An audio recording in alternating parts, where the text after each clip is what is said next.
My mic was muted. Hi, everyone, and welcome to the Oceano Wines office hours live stream on Facebook and YouTube.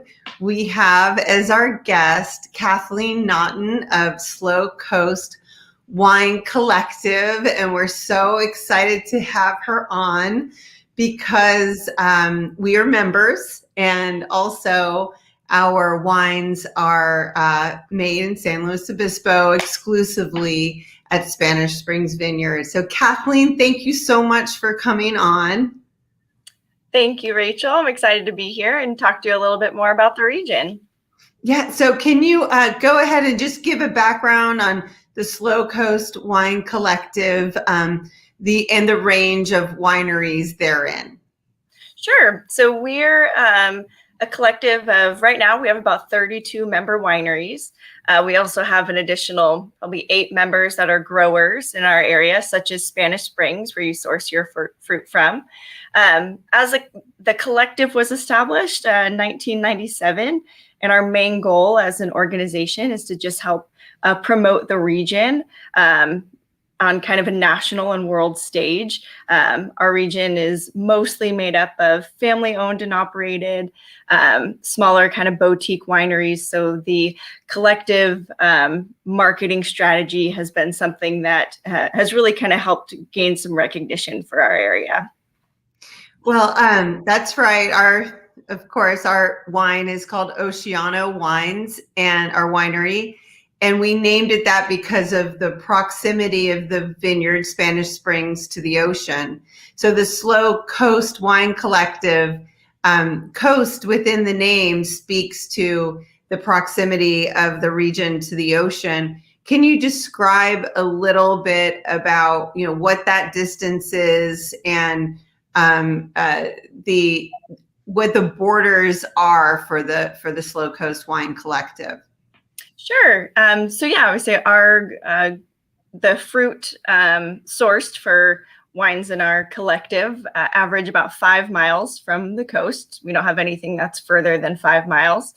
And I would say all within San Luis Obispo County, with the northern, or southern Monterey County line being the furthest north we go, and then the northern Santa Barbara County line being the furthest south that our region goes. And then we say anything east or anything west of the watershed. So we want anything that any mountain range that kind of drains off into the Pacific Ocean is kind of where all of our vineyards lie. So what really makes our region unique is that it has the most coastal influence in California, if not the world. And with that comes the fog that rolls in the evenings, which cools things down, but keeps things from getting too warm. And the moderate temperatures throughout the year. Some of our vineyards struggle with bud break a little early than they would generally like, but that's what makes them for some really great Pinot Noir and Chardonnay fruit. So, and then the soil topography is a lot of, a lot of sand, a lot of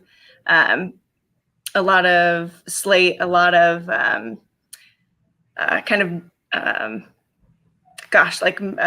ocean minerals, that sort of thing. Yep. Yeah. Spanish Springs in particular, which is where we source all of our fruit. It's limestone, marine shale, sandstone, and fossilized shells. And that's what really excited me about producing wines from that particular vineyard. So for those of you who are tuning in and don't know me, my name is Rachel Martin. I'm the owner and vintner of Oceano Wines, and we view wine not only as an agricultural product or an alcohol beverage, it's also, in my opinion, a very high form of art. And in Spanish Springs and the Slow Coast region allows us to produce wines that we believe are very unique and distinctive from other regions in California. And also, from what I understand, it's the longest growing season and the coolest growing region in the state. So for those of you who are tuning in, I would love if you ask any questions, just type in the comments for me or for Kathleen, and we'd be happy to answer those. So I'm curious. We have our winery is located in Napa. So we source our fruit from San Luis Obispo coast and make the wines in Napa, and I'm located in New York City. And I'm sure that there are a lot of people tuning in locally and SLO because you're here joining me. But there's also a lot of people that are watching from the East Coast. So it's a nice opportunity for SLO Coast to, to tell the East Coast about what's going on and describe what makes your region unique. And so please send some comments, etc., and we'll share them. So Kathleen, do you know how, let's see, what is the economic impact for your first San Luis Obispo and the region due to the coronavirus and pandemic and all of the closings? And so what is the economic impact from the lack of tourism in San Luis Obispo?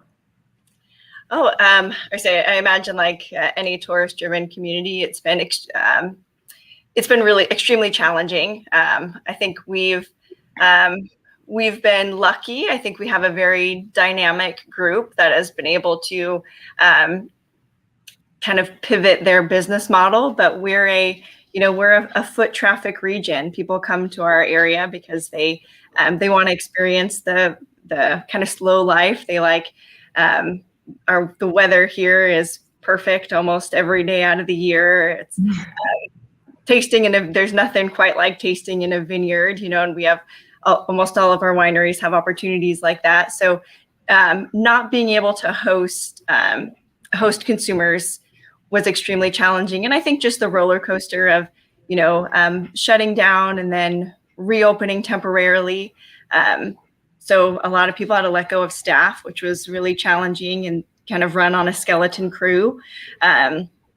And then rehire staff that was available or train new team members. And so this latest reopening, I think, is exciting. And we're really hoping that, I don't know where you guys are kind of on the steps in New York, but we're in purple on the verge of red tier, which doesn't mean much for wineries right now. We can, our wineries can host people outside, which is great.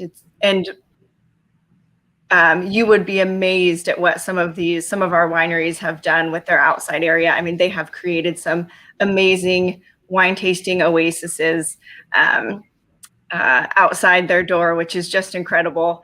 And then they've really had to make the switch to be more e-commerce driven. So those that were maybe didn't have the technology where it needed to be have gotten there, in a short time, and supporting them through e-commerce and purchasing online and stuff has been from their members, and maybe new people trying to experience the region has been kind of the number one thing in keeping them going.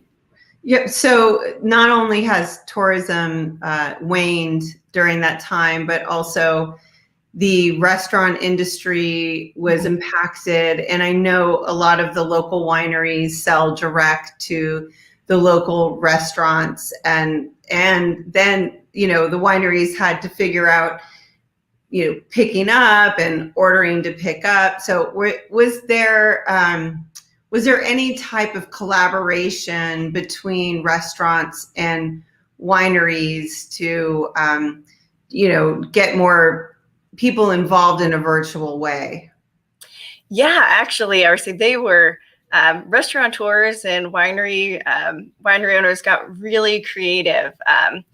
I'll just name a couple, but like Sausalito Canyon over in Edna Valley partnered with a couple local restaurants and did, I think it was Friday or Saturday night dinner. And so you would order your to-go dinner from a restaurant. They would drop it off at the Sausalito Canyon. Sausalito would include a bottle of their wine with no markup for the food, make sure everything that went to the restaurant needed to go there. And then customers could just swing by Sausalito Canyon and pick up their wines. And I know Tolosa has done a ton as well. They were doing Sunday supper clubs and partnering with as many restaurants and chefs as possible with their getting some recognition out there for their consumer base.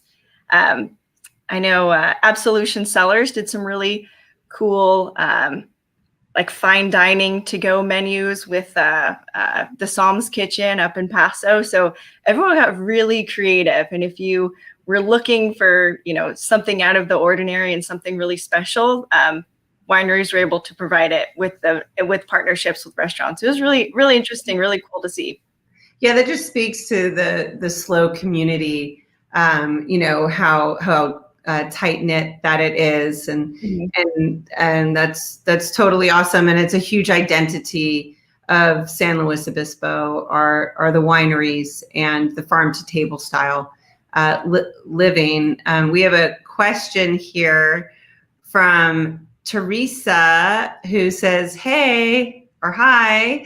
Love SLO. When did the SLO Coast Wine Collective start, and what is the shared mission?"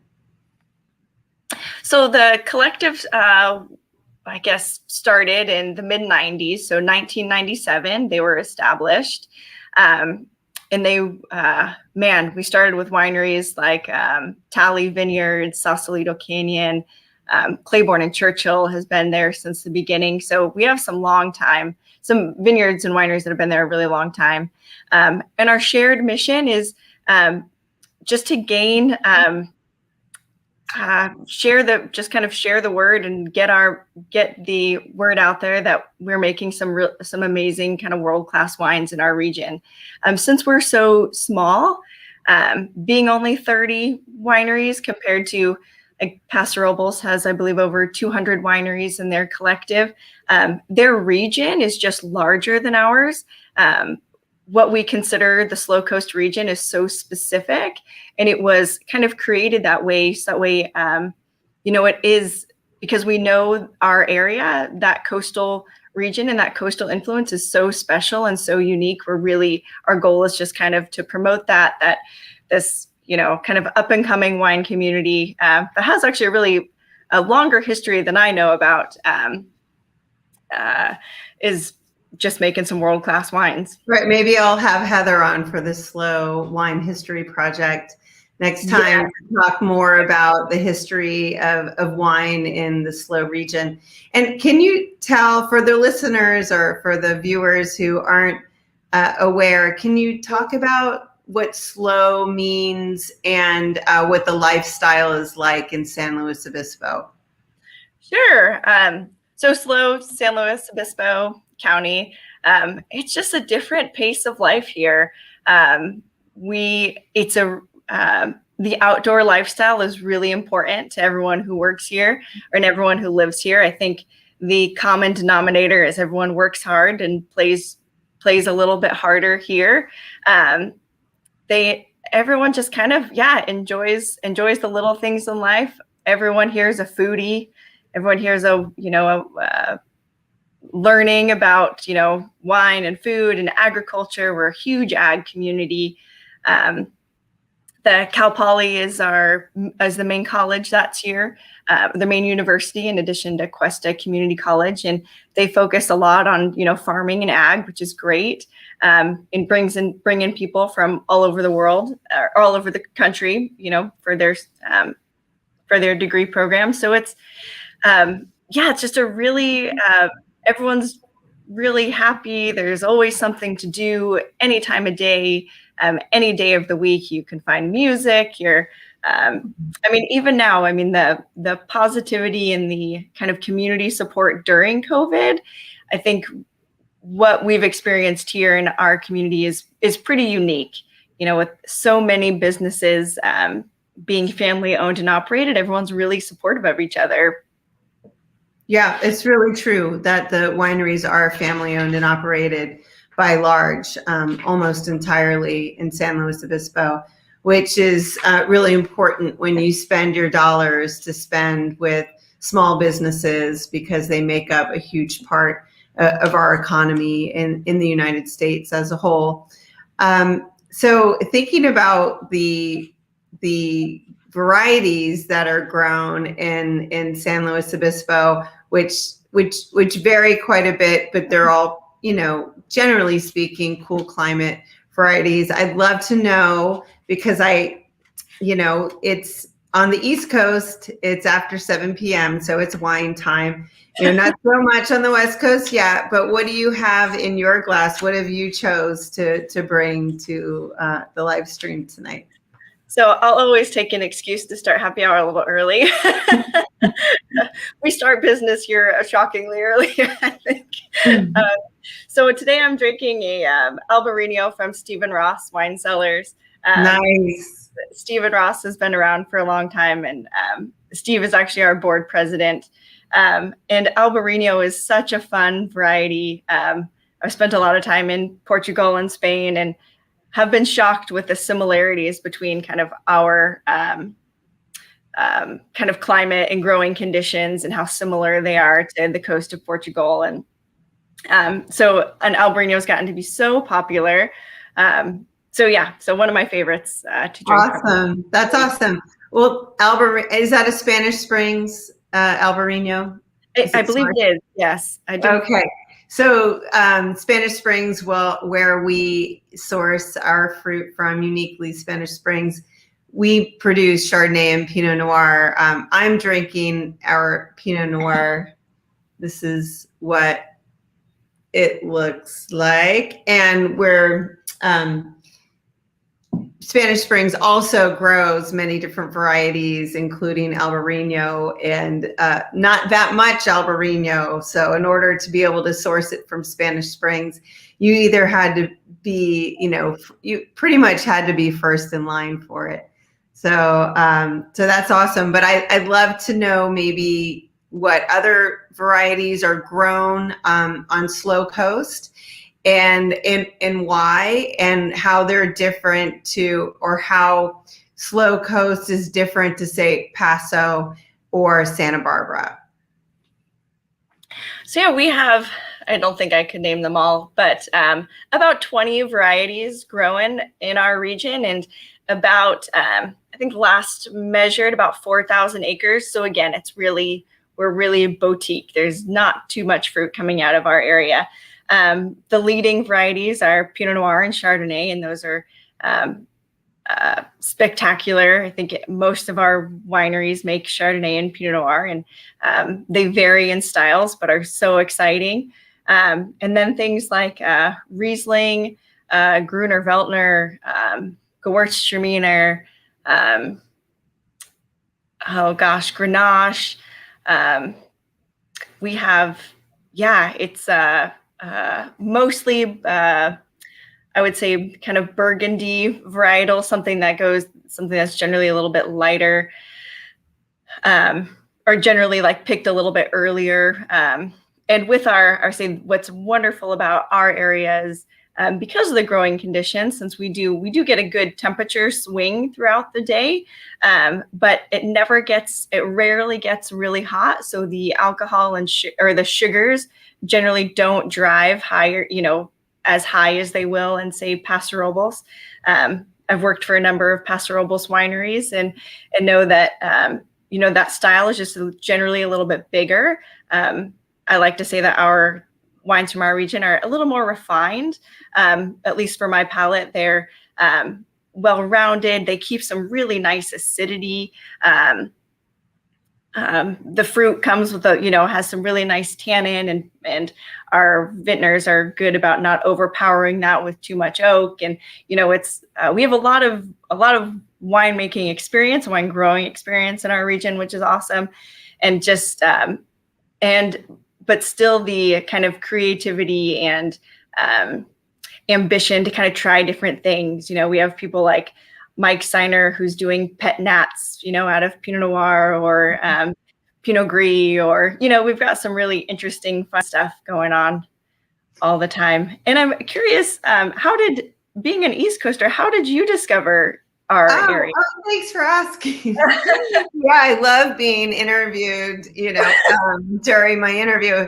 But so the owner of Spanish Springs Vineyard happens to be a family friend.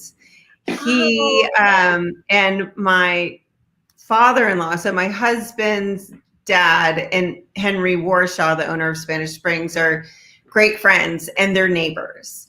And so I was introduced to Henry, I believe, late 2015.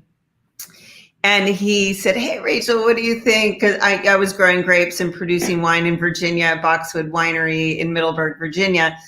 And I was living in Virginia, and I thought, oh God, I'd love to go. I'm always down for travel or an adventure. If I'm a very spontaneous person. And so I said, "Oh, Henry, I'd love to visit." And he said, "Great, I'll be there at, this date, and I'd love for you to meet these people." And so I hopped on a red eye from Virginia just so I could do that.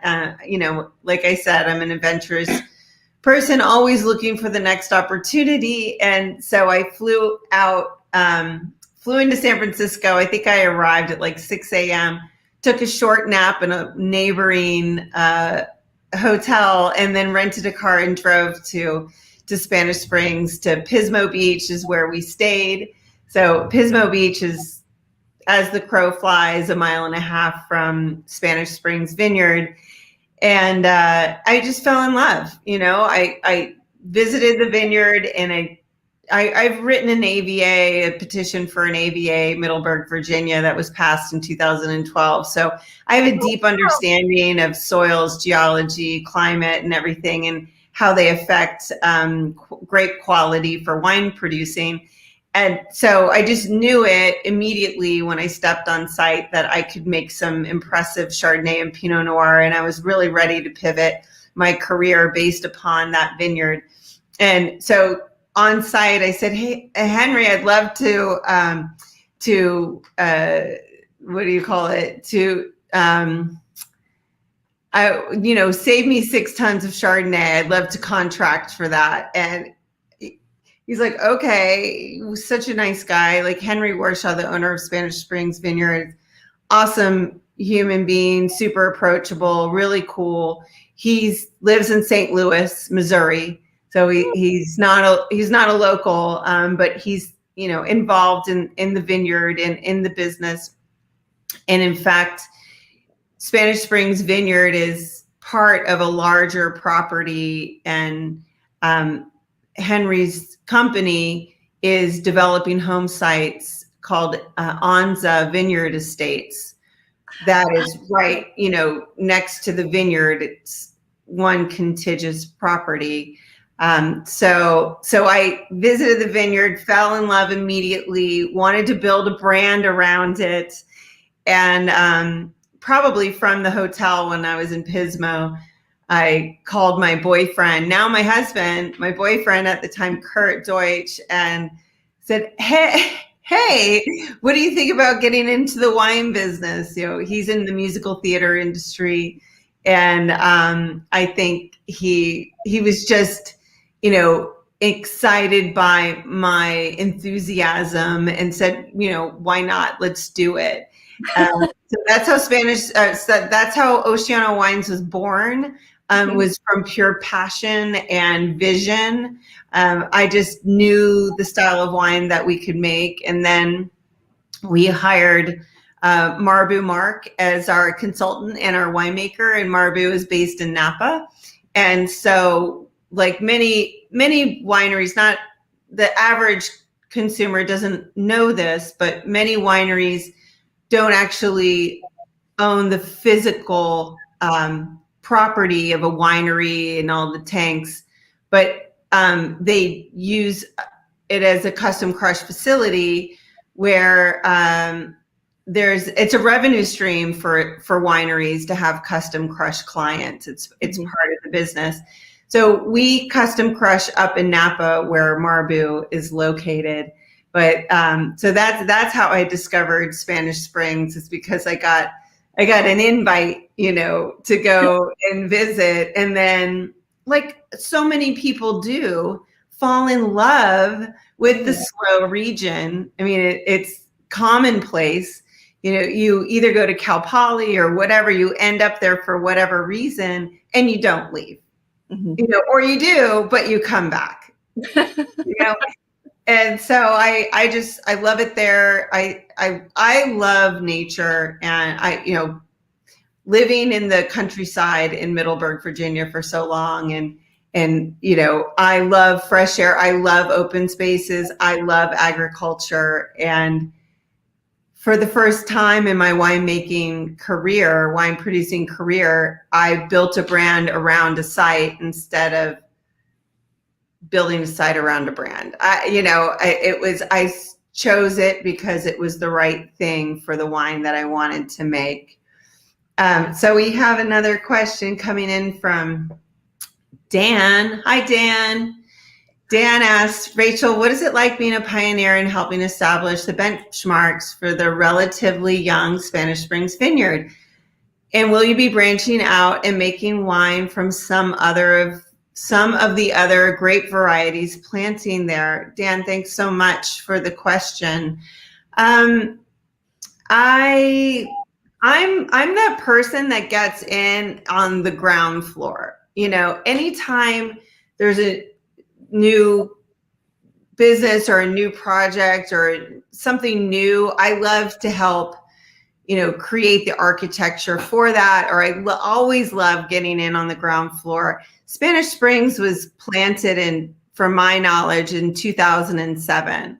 So it's not necessarily a young vineyard. I mean, it depends on what you're comparing it to. There have been amazing producers making incredible wines from Spanish Springs long before I showed up. But I have, I guess you could say, a nose for terroir, and I know something. I know gold when I see it. Like I know the good stuff. Like I can really tap into that. And that is what Spanish Springs is. I got on the train after many other people. So I can't take any credit for being a pioneer in Spanish Springs, yet I am a pioneer of bringing Spanish Springs and SLO coast wines to the East Coast and to New York City, where I reside, and putting those wines on 3-star Michelin restaurant wine lists. And that doesn't just speak to the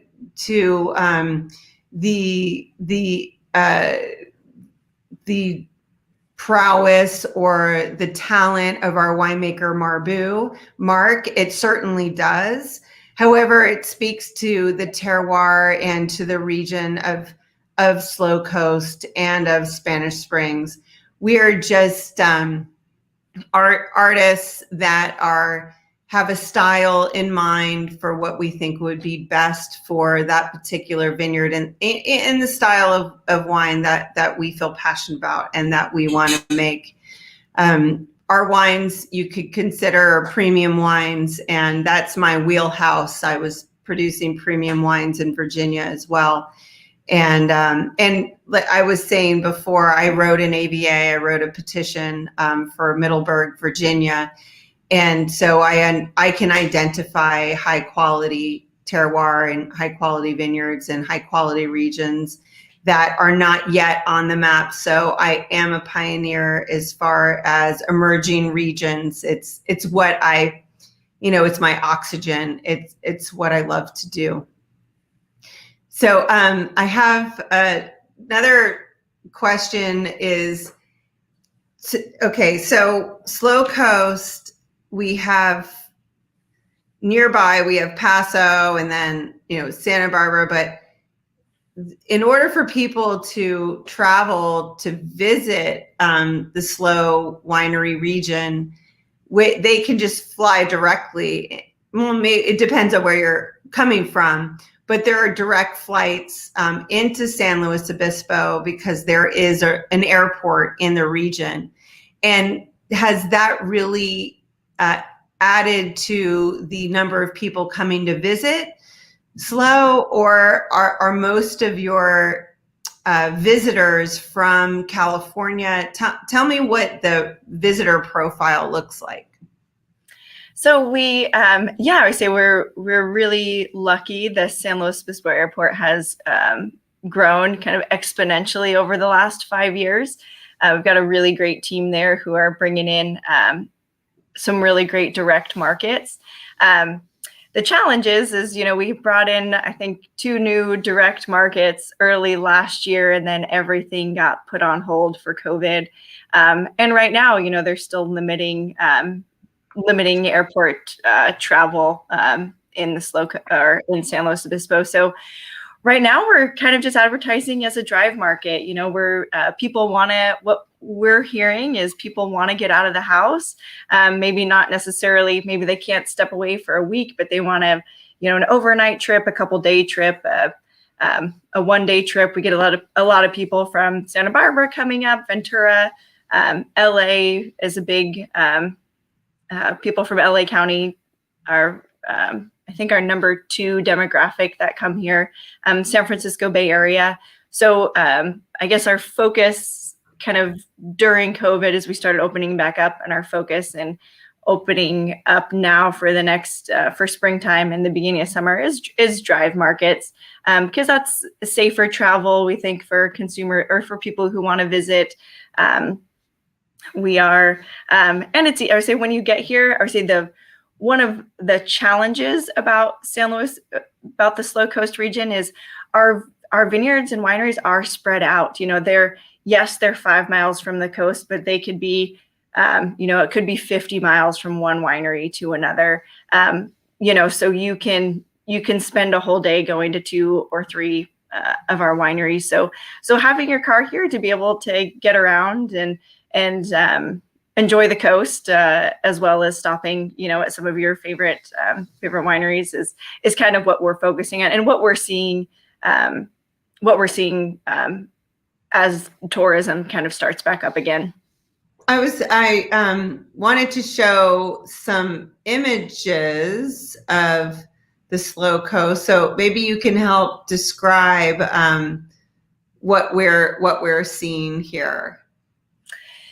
Yeah, man, that's such a great picture.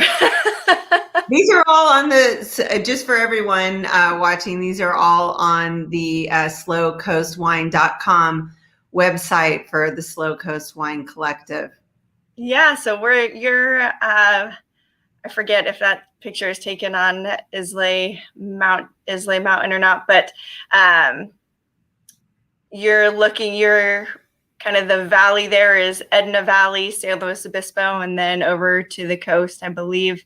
I want to say that's either, I don't know if we're looking at Morro Bay or Avila Beach. I'm pretty sure that is actually Oceano Beach. Oh, Oceano. Okay. So yeah. So we're looking at, which is, we named our winery, not just because it's proximity to the ocean, but because of the neighboring town, Oceano, very special place. And then this one is of Spanish Springs Vineyard. And you can see, you could see the ocean from the vineyard, which is pretty amazing. I mean, clearly this is an aerial shot, but I can tell you that if at certain points in the vineyard, you can see the ocean, and it's really incredible. And the coastal fog does so much for the character of the wine grapes. And then here's another one. Is that the Pismo Reserve there? That's a great question. I always thought this one was Avila, but I think you're probably right. I think Well, that yeah. is. I mean, I'm just trying to show these beautiful images to entice people to visit the region. This is another image that I believe is looking east instead of west, and that's the Edna Valley. Do we know which winery that is? I believe that's Tolosa down on the right. So too. I think so too. And Tolosa makes some great wines, and they have an estate vineyard, and they're very, very impressive. And then, of course, this is Morro Bay, and the famous rock in Morro Bay. So beautiful. So what would you say are, besides if people come to visit the wineries but want to do other things as well, what are some of the attractions of the area? Oh man, there's beautiful beaches. Some of the most beautiful, and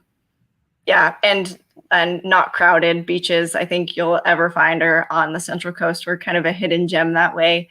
Hiking, there's hundreds of hikes within the county that are just beautiful, up into the mountains or around like the Cuesta Grade, the Cuesta Ridge, any of the Seven Sisters, which San Luis Obispo is known for. The food scene is, again, spectacular, kind of goes hand in hand. You can't have really great wine country without a good food scene. So that's great. Do you want to give a few shout outs to some restaurants that are, centered around supporting the Slow Coast wineries?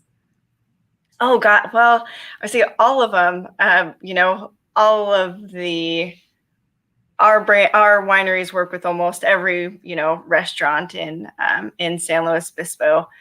So there's a big support of restaurateurs for the local wine community. Very much so. Very much so. Mm-hmm. Yeah, that's just like key to success as far as tourism is concerned, because you want visitors to tour the wineries and then actually are able to enjoy their dinner with the wines that they visited, or maybe the ones that they didn't get to visit but are still on the wine list. Yeah, a lot of the, kind of pre-COVID, now it's a little bit different. Everyone's doing takeout, but as we open back up, a lot of the restaurant partners, offer complimentary corkage if you bring in, a wine from the region, which is a great way to support our region and kind of, enjoy the wines that you've been out, tasting and are excited to share with friends and that sort of thing. So yeah, it's a really, there's a great symbiotic relationship, I think, between, and again, just because we're all small business owners, we're all trying to survive and kind of grow, elevate, I guess, those aspects of our, of kind of tourism in our area. There are chefs that have moved here from, outside of the region, from big cities, to kind of help, just elevate the experience here. And you see that all around in every aspect of hospitality here in SLO. Yeah. And I think that they're attracted just to the lifestyle, of the area, that maybe big cities, it depends, especially in the restaurant business, they can get tiring and get old. And so it's nice to have a beautiful place and a place to be able to interact with nature when you work so hard. I haven't been to SLO since June. We bottled our 2019 vintage in June, and I flew out for that. And so tell me the state of tourism now, the state of wineries now for visitors, and what you expect in 2021. So we're since, I guess, the middle of January, we've been open. Again, we're only open for, our wineries are open for outdoor service. So we just try and remind people to keep that in mind. It is beautiful. The weather's here spectacular almost all the time, but it is still winter. So on our website, what we've done is we've created a page which has all of our reopening details, and every winery is listed on that blog, on that news blog, and it gives links to reservation sites, their hours, kind of if there are anything you need to know preparing for your visit for those wineries. So just something we like people to keep in mind is that, the idea of casual tasting is kind of, gone. We think that these kind of tasting by reservation is something that we're going to continue, and because it works out for everybody. The winery is more prepared for your visit. They can take a little more care. They can take a little better care of you when you are there. They're making sure everybody is safe, including their staff and then those who are visiting. So we think this is going to be a trend that's going to stay. Maybe a little bit modified, but yeah, obviously we're open. Everyone is so excited to have people there. It is since reopening in January, there's a new buzz, a new energy in our region, and we're just continuing to hope that everyone's staying safe enough, and that everyone's doing their part, and that in a couple of months we'll make it into the yellow tier where we can start hosting people indoors. Oh, that's so tough, and we don't at Oceano Wines. We don't have a retail outlet in San Luis Obispo. So in order for the locals to enjoy our wines, you can purchase them on our website, and we have a local pickup in San Luis Obispo, and you can see those details on our website. So I empathize greatly with all of the wineries that have tasting rooms. And I have no doubt that things are going to be brighter and shinier in 2021. We're giving it's just a normal coupon code for the locals in San Luis Obispo. So on our website, if you use the coupon code SLOCAL, SLOCAL, we give a 15% discount on a 3-bottle minimum for San Luis Obispo locals. So I hope that everyone gives, since we're a new winery, gives us a chance, because I think I have more people on the East Coast drinking our wines than on the West Coast, and certainly not as much in San Luis Obispo. It can be a provincial area, and newcomers, I guess, there are just so many great wineries there that it's a little bit saturated as far as, the restaurants can't carry everybody's wine or what have you, but it really helps to be present and have a retail shop. So I just wanted to make sure that everyone knows that you can purchase Oceano wines to pick up locally and SLO on our website with the discount code SLOCAL. So I'm so excited about the newly proposed AVA, SLO Coast, or San Luis Obispo Coast AVA. I've been tracking it probably because of my experience writing AVAs, but I think it's awesome. Spanish Springs is not within an American viticultural area. They're just outside, so it will mean a lot to wineries that don't have an AVA status. Mm-hmm. So can you tell us where we are in that journey? I know that the public commenting period has closed, and I commented positively for that petition.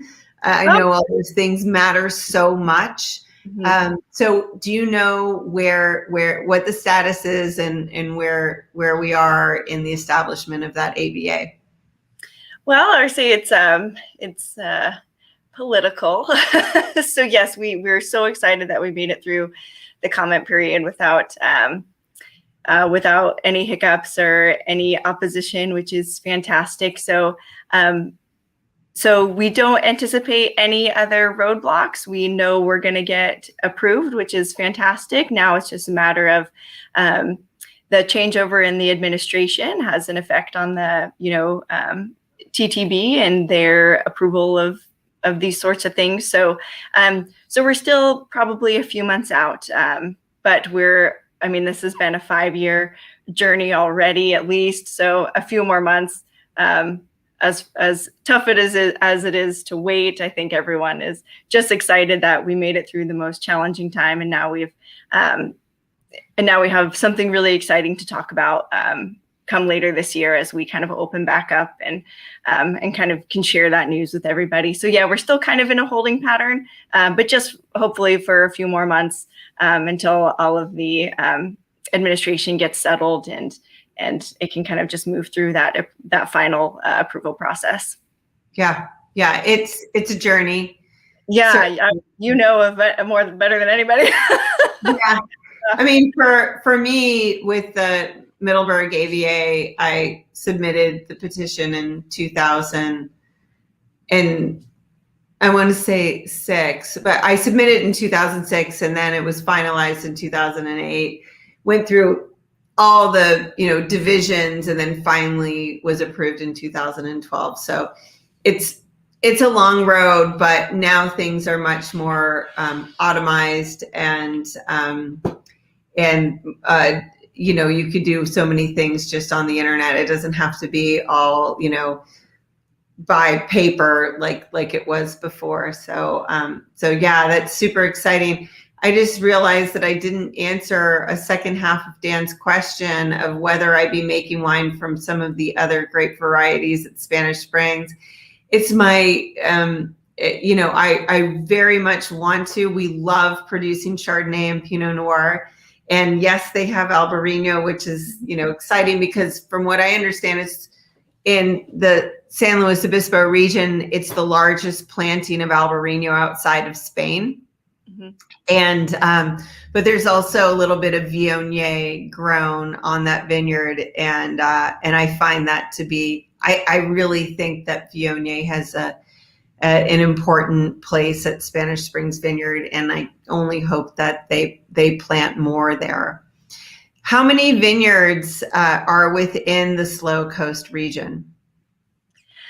Well, I would say there's been a lot happening, I think, over the last couple of years. So we've had some vineyards being sold and purchased through new people. So I'd say I don't know how many, I guess, individual growers there are, but we do have just about 4,000 acres planted,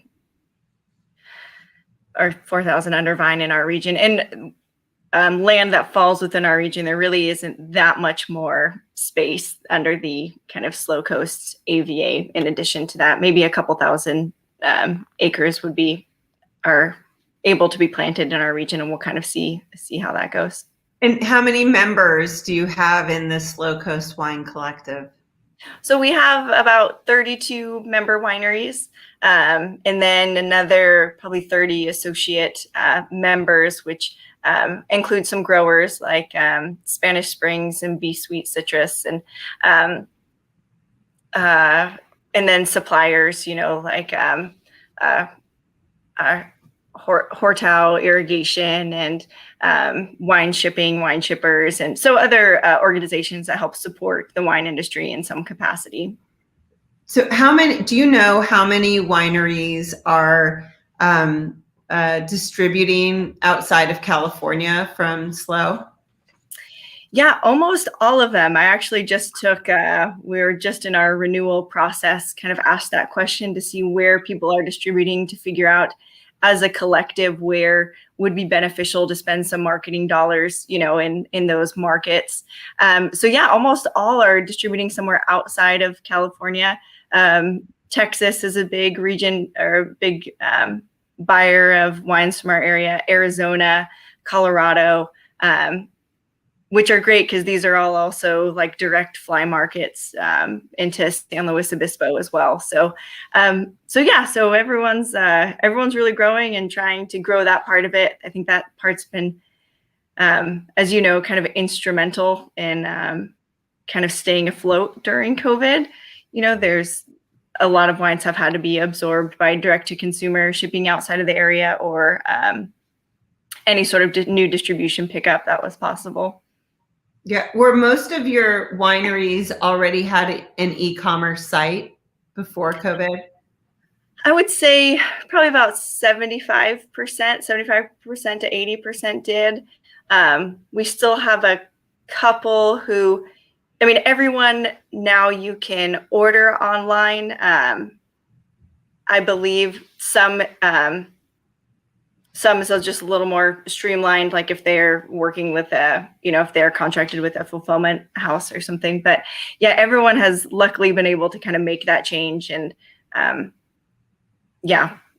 grow that aspect when they weren't expecting to, I'm sure. Yeah, not everybody is young and savvy, when it comes to e-commerce and SEO and all those things. So it can be a serious, journey or work in order to get yourself online and get all your licenses. Because when you sell your wines out of state, you have to have licenses to do so. And then there's compliance involved. So it's not as easy as one might think when you sell your wines out of state. Oceano wines, we ship to 42 states. And so and we do that through a third party. So that we feel is a good move. We have to pay fees for those things, but still it gives us access. And if you want to have your wines rated or featured in national magazines, it really helps to have coverage as far as shipping countrywide, and then also to have distribution, because that is a challenge when you're a small producer, is to have your wines featured. People need to buy them, right? And so like Food and Wine Magazine, for example, doesn't necessarily want to feature a wine that no one can buy. Right. So it can be really challenging for small producers and for those who maybe establish themselves at an earlier point in time and maybe don't have a marketing budget or a team to build those things for them. So we have to remember to keep those producers in mind and make sure that they don't get, lost through the cracks and because, to have a budget even for social media and management and then ads and everything is really tough. And so that's why belonging to an association like Slow Coast Wine Collective really matters for small producers, because the associations amplify our voices, and that's why the associations matter so much. And that's why, we're members of the Slow Coast Wine Collective. So tell me what are some things you want to leave with the viewers to, represent Slow Coast, or, what do you want to plug? To anything you want to say, please go ahead. Oh man, well, thank you, Rachel, for having me today and for being, part of the organization. I think this is definitely, this is 2021 is, we're coming out of an extremely challenging year, but there's a lot of opportunity, and this is definitely the time.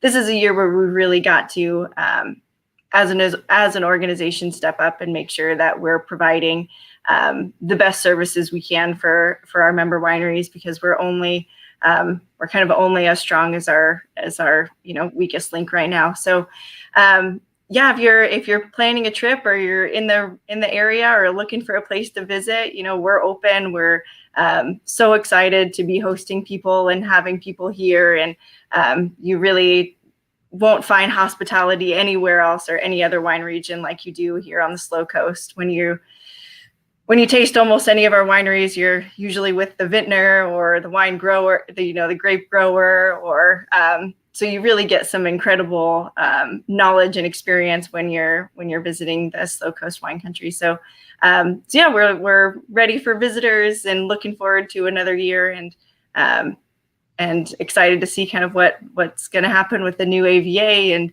hopefully some great recognition that's well deserved for a region that's been working extremely hard for the last 30 years. Yeah, there's no doubt that you'll definitely get the recognition.